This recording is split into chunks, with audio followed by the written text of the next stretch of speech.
Hello Khatu Shyam के भक्तों, आप सभी का वेलकम है मेरे इस ब्लॉग में।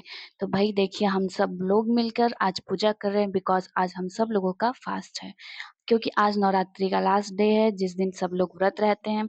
तो भाई पूजा पाठ करने के बाद एट द लास्ट प्रे करना रहता है, तो मैं भी प्रे करती हूँ। एंड देखिए, यही है हमारा पूजा वाला मंदिर घर में का, जहाँ पे होती है पूजा। और भाई मैं लोटिये में जल लेकर चल देती हूँ अपने गांव के मंदिर में, क्योंकि मैं यहाँ काफी टाइम से नहीं जा पाई थी, क्योंकि अभी मैं गांव में नहीं रहती हूँ।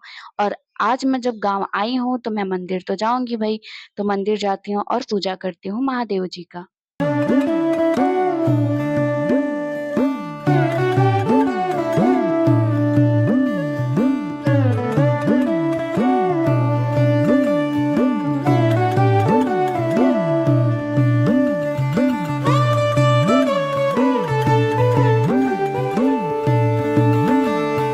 एंड भाई फिर पूजा करके हम वापस आने लगते हैं अपने घर पे। और भाई वापस आते ही तुरंत मैं भूजती हूँ बादाम, बिकॉज लगी रहती है भूख। पूजा पाठ करने के बाद फटाक से कुछ खाने को भी तो चाहता है भाई। और फिर आलू बॉईल की रहती हूँ। सब कुछ अपना फटाफट से जो भी किया रहता है मैंने उसको छिलती विलती हूँ, आलू को छिलती हूँ। एंड चाकू नहीं मिल रही रहती है तो ऐसे प्लेट से ही काम चला लेती हूँ, क्योंकि थाली काफी शार्प रहती है, इसी से आलू सारे फटाफट से मैं काट लेती हूँ। एंड भाई फिर बारी आती है सबसे डिलीशियस चीज की। Yes guys, Mantha. भाई गांव में ये सारी चीजें मिलती हैं व्रत में खाने को। तो भाई मंठा देख के तो मेरे मुंह में पानी आ जाता है, बिकॉज काफी टाइम बाद ये मिलता है। और इसमें मैं चीनी मिला के खाती हूँ, सही में बता रही हूँ मैं। और फिर आलू भी बॉयल होके मैंने इसको फ्राई कर लिया है। एंड साथ में हम इसे खाएंगे, बॉयल आलू जो मैंने फ्राई किया है एंड ग्लास भर के मंठा। और ये जब मैं क्लिप शूट कर रही थी तो मेरा बहुत सब लोग मजाक बना रहे थे, खाते वक्त कौन बनाता है। तो मैं बोली, यार ब्लॉग है, सब लोग मजाक मत उड़ाओ, कम से कम मुझे बनाने दो। और भाई देखिए, मैं खाने लगती हूँ और खाने में हो जाती हूँ बिल्कुल लीन, क्योंकि पूजा हो गया, अब खाना हो गया। और खाने के बाद बहुत ही इम्पोर्टेंट काम है आज हम लोगों को, क्योंकि आज ही हमारे यहाँ पे पूजा है। और पूजा माता रानी का है, बिकॉज आज जो डे है नवरात्रि का, इस दिन पे माता रानी का कलसा बैठाया जाता है एंड भोर में पूजा होता है। तो उसके लिए मैं ये चावल पीसने लगती हूँ, क्योंकि पूजा में इसका यूज होगा।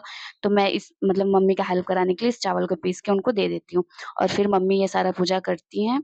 तो अभी हम मम्मी के साथ देखेंगे ये पूजा कैसे कैसे होती है, क्योंकि मुझे इस पूजा का कोई आइडिया नहीं है, क्योंकि ये पूजा जो घर के बड़े रहते हैं वो लोग करते हैं। अगर मेरी दादी रहती तो वो इस पूजा को करती। एंड फिर मम्मी देखो ये कलश रखती हैं, उसके ऊपर मतलब नीम के जो टहनी होती है, फिर आम के पत्ते, फिर उसके ऊपर एक परई रख के उसके अंदर चावल को भरती हैं।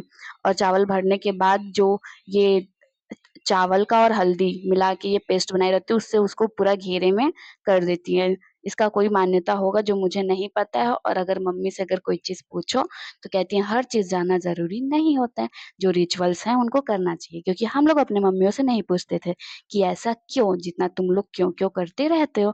तब भाई मुंह को शट डाउन करके मैं देखने लगती हूँ कि अच्छा ठीक है भाई, क्योंकि इस पूजा को करते टाइम बोलना भी नहीं रहता है।